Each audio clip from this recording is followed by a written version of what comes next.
the new format on Facebook people aren't liking.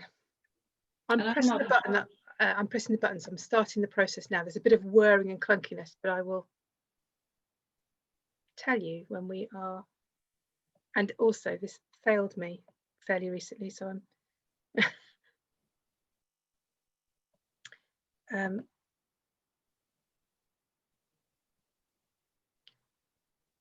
I'm getting the preparing live stream message up.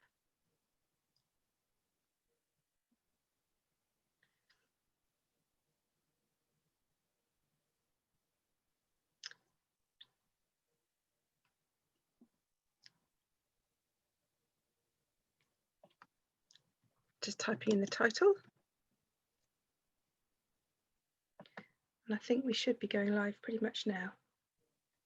Still doing a bit of whirring.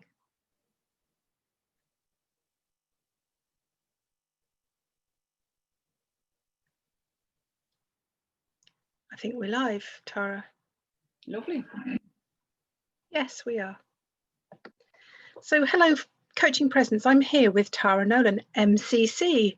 And I want to start off by congratulating you, Tara, on that. I mean, someone a bit way behind you on the path, it's a huge achievement. So congratulations. Oh, thank you. I mean, it was a huge achievement for me, and I'm thrilled with it. And I'm now in the process of owning it, and feeling like, you know, be what the distinction affords me. So I'm very, very pleased. It was a huge achievement, and I actually did it in lockdown. So it's one of those things I'll always remember. 2020. Yeah. Double. I was working towards mine during lockdown and finding myself incredibly distracted. So the fact that you not only submitted and rewarded it during that time is just massive. And you've been incredibly helpful to me on the journey as well, Tara. So thank you. No, you're very welcome. Really welcome. Tara, I think I first met you, well, several years ago when you gave a Gestalt demonstration at an ICF Ireland event. And you really have come back into my radar recently with your wonderful podcast, The Game of Teams, which has set the bar very high for podcast wannabes like me that do a rather unscripted and unedited and loose, but hopefully charming version of a podcast. Yours is wonderfully well researched and just incredibly polished and useful. And thank you for that as well, for your contribution. Oh, that's a huge love of mine. Now, it was hilarious. It's curious that the co-twinning of those two goals. Maybe 2 years ago, I got a gift from a guy friend of mine who gave me this gorgeous, I'm a list maker all the time, gave this beautiful gold list thing, notebook. And on the end of it, it said, "When pigs fly." And it was like the gold that I needed. And in the bottom of it, I wrote, "Get my MCC and launch a podcast." So curiously, they were both birthed the same day, and I managed to launch the podcast. I got lovely help from Dr. Krista Lowe, who also has a podcast, the Team Coaching Zone podcast, and I love it. I think it's a phenomenal way to speak to fabulous people out there in the world, and I have been amazed. I think I got one no. And I've had in excess of 70 podcasts now. So the generosity that I experienced has been enormous. And of course, my passion is clear with it. People are really minded to know that I'm just genuinely curious about teams and how to get at their effectiveness and how to be with the messiness that they invariably are as teams. And it's been gorgeous, you know, and I've managed to get a collection of leaders and also practitioners. So I try to keep the mix, you know, fresh, because of course a lot of people like to learn from leaders who are actually in the trenches rather than us practitioners who are a little bit devoid of it.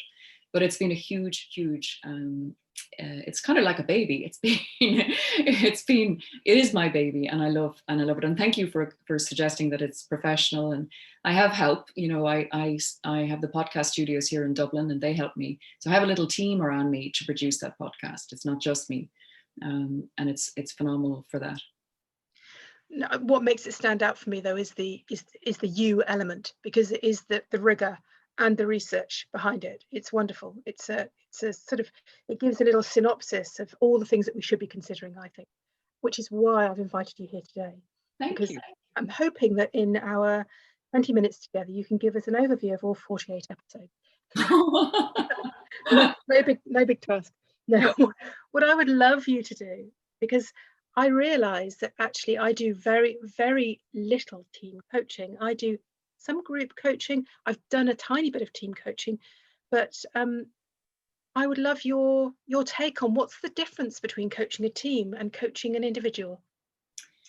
So it's a fantastic question. And I think first off, going from one to many is the complexity of it. And, we in coaching terms would call everybody an iceberg. Everybody has their own personality, everybody has their own value system, everybody has their own beliefs and desires and behaviors, etc. And when you put that into a mix, into a system, it causes for a lot of messiness.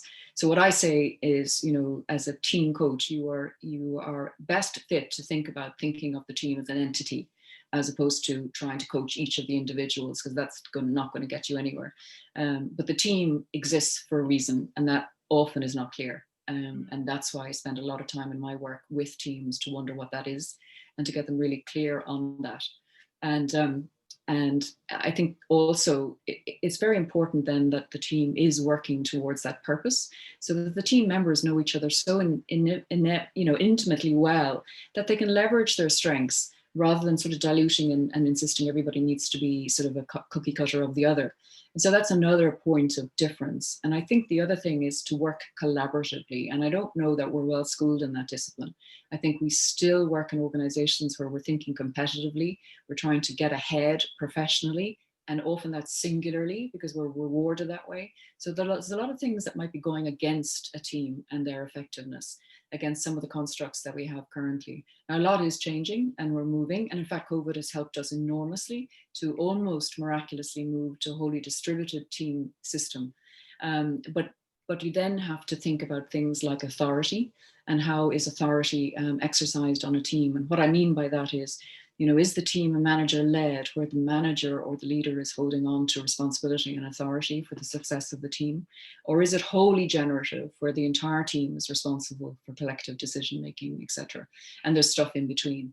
And it really serves a coach to get clear on that, to know, what is the authority structure on this team, because you can absolutely fall into tripwires and myths and get yourself really ensnared if you don't get that clarity about what is actually going on in the team.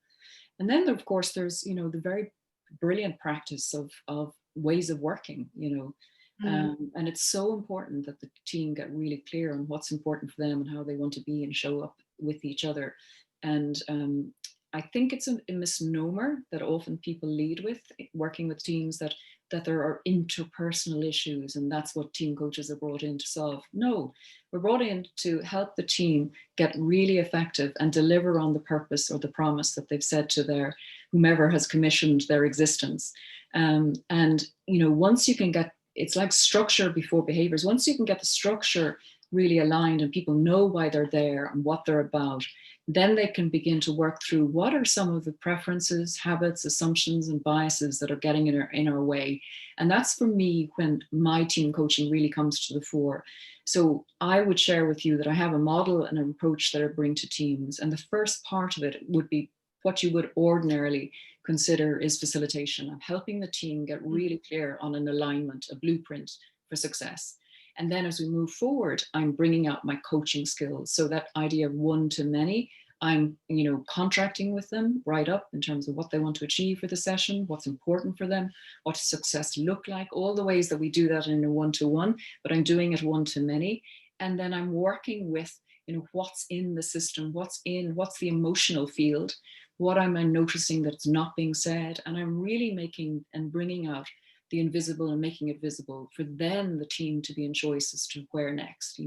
So yesterday, for example, I was working with a team, and the language they were using and the ways they were talking about others in their wider system was really quite divisive. And I brought that to their attention, and then they were able to be in choice because it was unconscious to them, really. It was just their habitual pattern.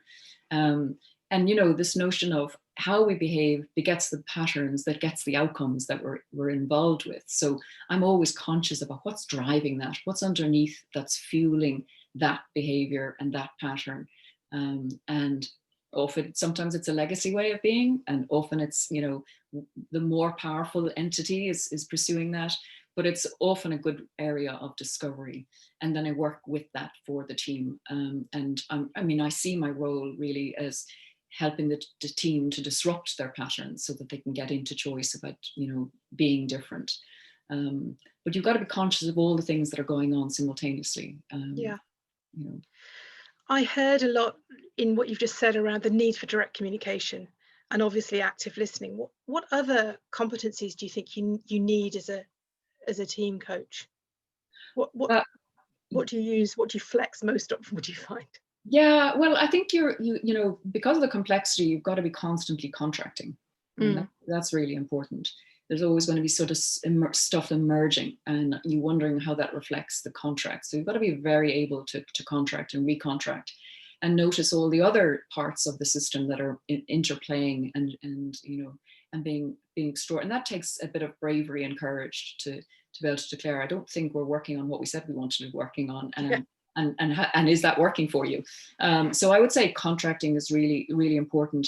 You know, I would say that it's not dissimilar in terms of one-to-one, that you need to be able to be very able to hold the space. So you've got to use your presence and not be squashed or crushed or subsumed, you know, by what is a lot of projection, a lot of transferences. You know, you've got to be able to stand in that storm and still manage to be brave and clear in terms of, they brought me into the system to support them get to here to their B. I always use that sort of A and B, and like, can I notice what's going on for me and use it if I need to, or can I still be courageous in the face of what I'm experiencing? So I would say, you know, I use a lot of direct communication for sure, and I would think that's a strength of mine in individual coaching anyway. But I think also the use of listening and powerful questioning and raising awareness. I mean, I know that you met me when I had just gone through a diploma with the Academy of Executive Coaching on Gestalt, and I love Gestalt. I just still love it for its playfulness and creativeness, etc.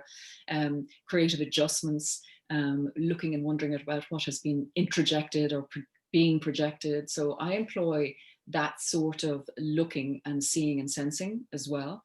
So you've got to be able to be very grounded and sense making to be able to be in front of a team and not be laboring your own biases and preferences, which is, you know, is tough because we all have them. Absolutely. And you mentioned before we went live about your interview with Amy Edmondson, and I'm just thinking that really, in order to enable all of this, we need this a sense of psychological safety for a team to truly air what's going on and for you to make progress. Sorry, I was about to interrupt you. No. Yeah, please, be with the question. I'm still getting further on my point, my thinking out loud, which was, we know all this stuff in theory, but do you ever come across a truly generative team? Years ago, I did some leadership agility training, and I love that model for what it takes to be a truly agile leader. But I'm wondering, do you ever come across people that have actually made it? Do we ever get to that point where we're truly generative, or do things change too soon before we can get there? So, I mean, obviously I'm sort of trading on a bank of client systems that I've worked with, and I have, you know, definitely experienced when they can allow that, when they can allow themselves to generally be in the space that is safe and really, you know, respect each other and really respect difference and genuinely be willing to be vulnerable in the face of. And I think often we can be very myopic and only see to protect self-interest. But if we can really see beyond to you know, a wholly sort of consequential purpose, I would call it, and compelling purpose, and know that we're all rowing in the same direction, when you can have that level of clarity about why we exist and what we're in the game for, I think you can get truly magnificent performance. And I have witnessed it. So I'm not always meeting, dysfunctional. And I don't know that I even like that term anymore. I used to think that I had to, I was being engaged with dysfunctionality. I don't think it's that at all. I think that really, we haven't given ourselves the time, and I'm talking about the teams too, given themselves the time to step back and reflect. And again, that same comment was made yesterday. When I'm in the room with them, their thinking is so much on form. Whereas in the absence of me, they were saying that they just get into this sort of transparent, transactional a way of being, and they're not giving themselves enough time. And I think that was certainly echoed across my podcasts, was the amount of transactional overwhelm a lot of teams and organizations are engaged with. And it would be unfair to say they're dysfunctional. They literally haven't given themselves the time and space to structure themselves well, and to get clear on why they exist, and to get clear on what are one or two behaviors that would really help us perform, and generally generatively grow and learn together. And so that's why I love team coaching, and that's why I want to, I think it's a hugely powerful discipline. And if more and more teams could afford themselves that and get out of their own way, I think we'd be seeing, and wouldn't probably need to ask me that question about, have you ever seen it? I mean, I've experienced it myself. I mean, my very first team, and you may say, gosh, is a team, but I remember when I joined Morgan Stanley, I have never felt more included, even though I thought I was a rookie completely, more included and more wanted in a system than I did there. Immediately, I'll never forget it. It was my day one, and this guy that I ended up trading beside for years welcomed me, opened the door and go, "Welcome to the A team," he said. And I was like, whoa, and I was like, oh my God. But then, ever after, I mean, I don't know that they knew about, teaming or teams, but we were such a collective bunch, without my knowing necessarily. If dollar mark at the time, I was trading dollar yen and the other was trading dollar. If dollar mark was in the tank, we literally dropped everything and saved that gentleman. I can still see where he was sitting.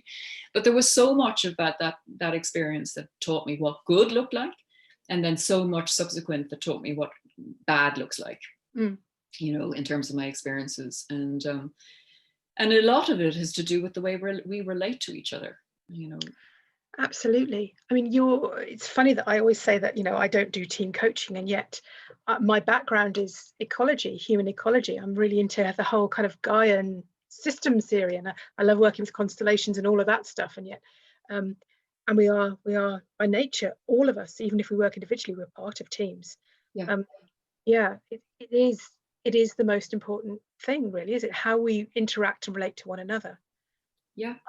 I'm wondering whether the kind of working from home lockdown thing has highlighted any issues that you're noticing among teams. I'm noticing, for example, with clients that I'm working with, some of the differences in way people prefer to communicate has been highlighted with virtual meetings, for example. Some of the personal professional boundaries have been crossed. Literally we are speaking into one another's homes at the moment. Yeah. I'm wondering if there's anything else that you've noticed in your work with teams through the different way we're working now. Yeah.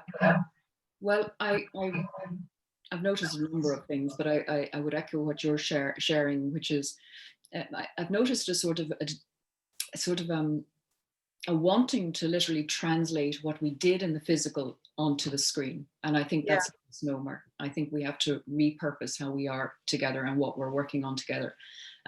Because I don't think that's possible. So, I've had some horrendous examples of teams telling me they've been on screen for 9 hours, It's like, you just can't do it. I can't do it. I know, in fact, I know I can't do it now because I had to go to the doctor with my eyes, and I couldn't actually physically open my eyes to look at the screen.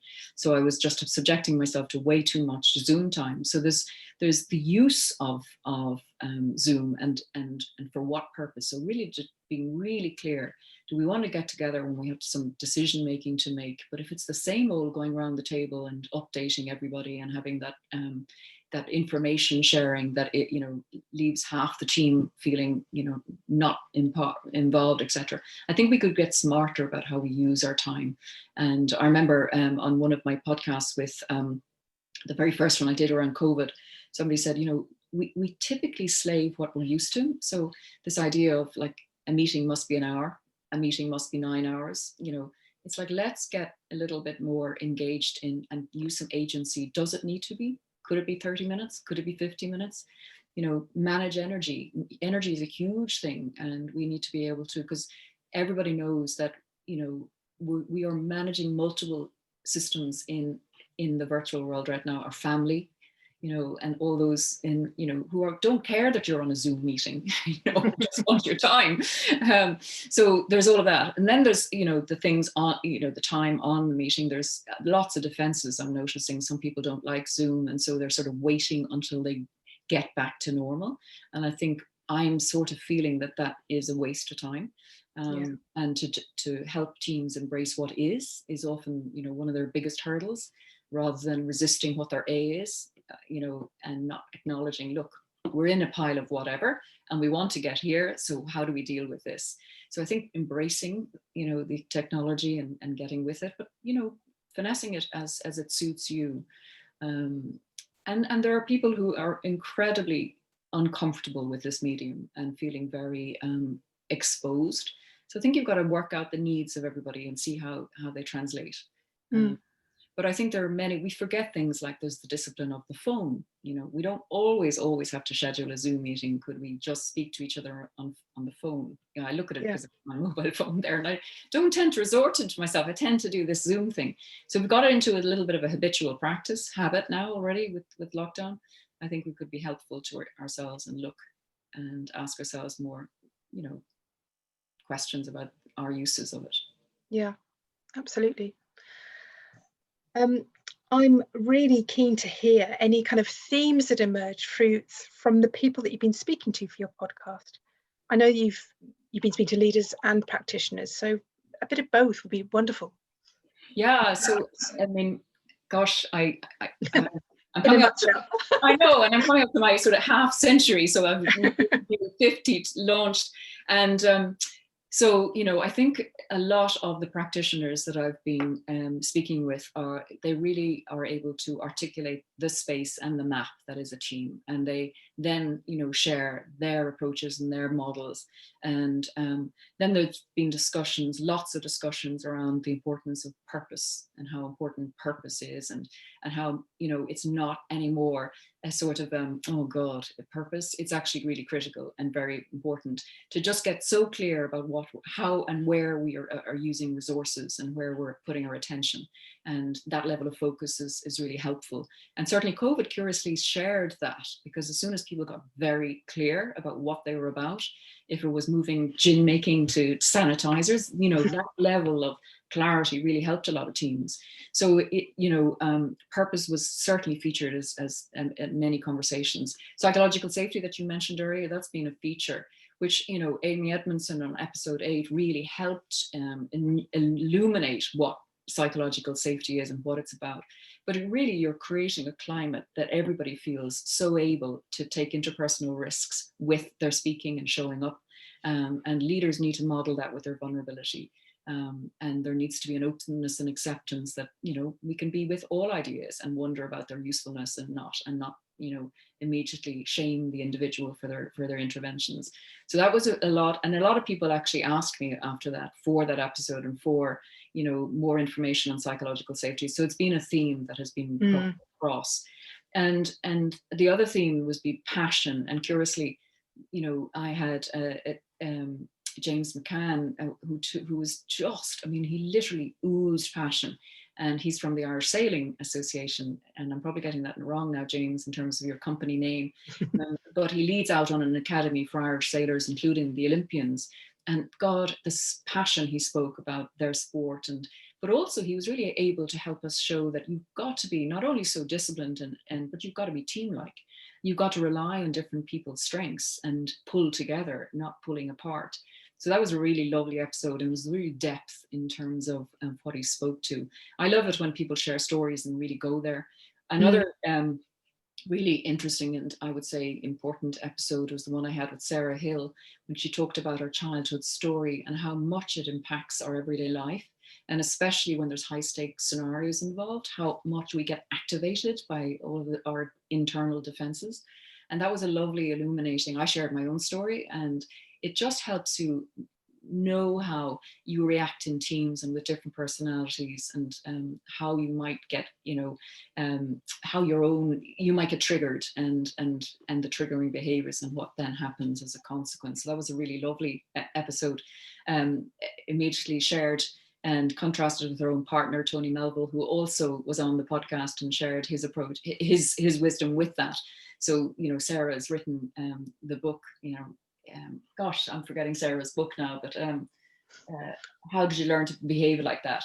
And so many of the podcast guests also have written books. So I'm really curious, and it's fabulous luxury, but I get to read them all.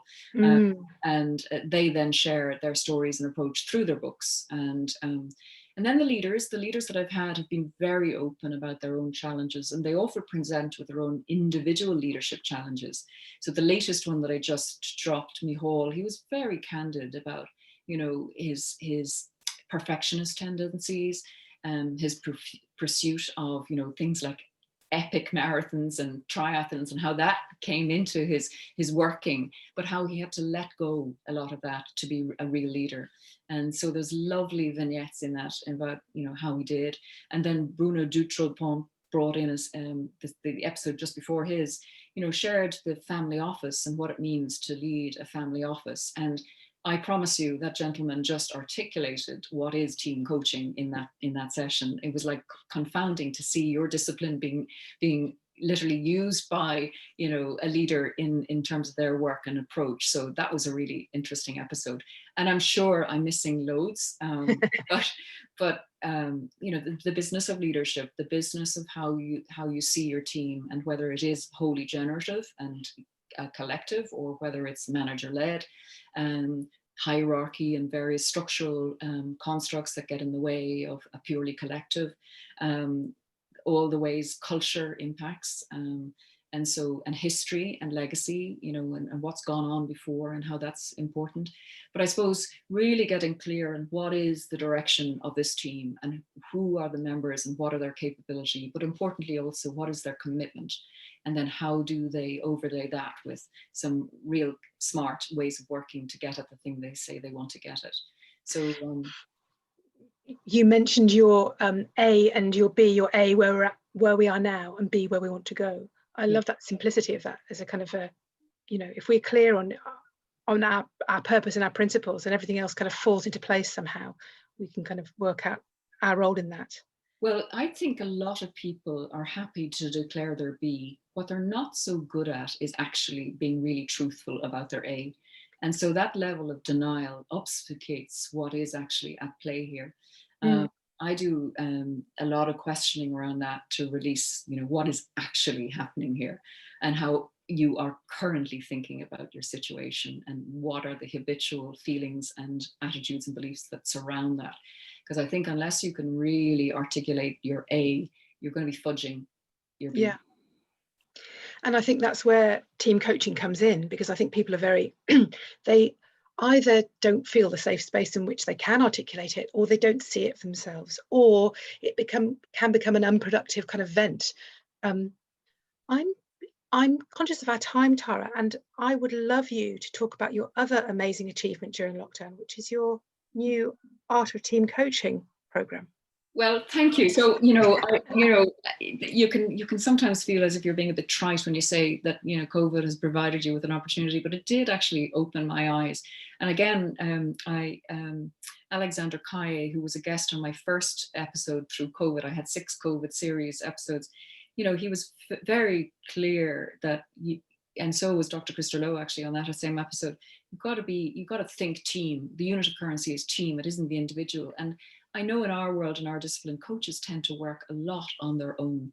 And I know it could be economic or it could be a preference, but I think we could do ourselves a much better service if we were working, especially with teams, because of the messiness of it, to work together. So I think after that episode, I was really galvanized. Okay, how could I collaborate? Because I have been working on my own for 10 years broadly.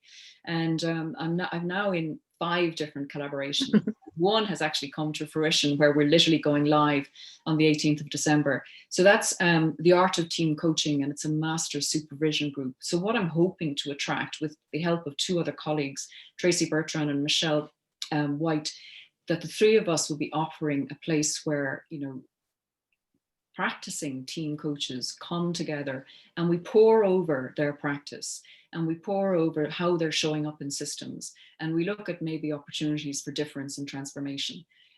So I'm really excited to do that. I think there's definitely room for more and more supervision in the space of team coaching. I know that there's a lot of people still hungry for how-to coaching, but this is a program that I've brought out to support, you know, the being of team coaching and upgrading your practice through supervision. It sounds absolutely wonderful and really needed as well in the marketplace. So we will drop the link in the comments under this, and yeah. I'd be delighted. I'd be delighted. I really would. And there is an event on this coming Friday, and it's on Eventbrite, but it's just an introduction to what we're about to so I can share that link with you as well. Wonderful. Tara, thank you so much for your time today. I'm going to stop the live recording, and it may boot you out of the meeting. So if it does, I'd love you to rejoin me afterwards for a moment or 2. I'd be delighted. And thank you so much for welcoming me on the show. Thank you. Thanks, Tara. Bye-bye.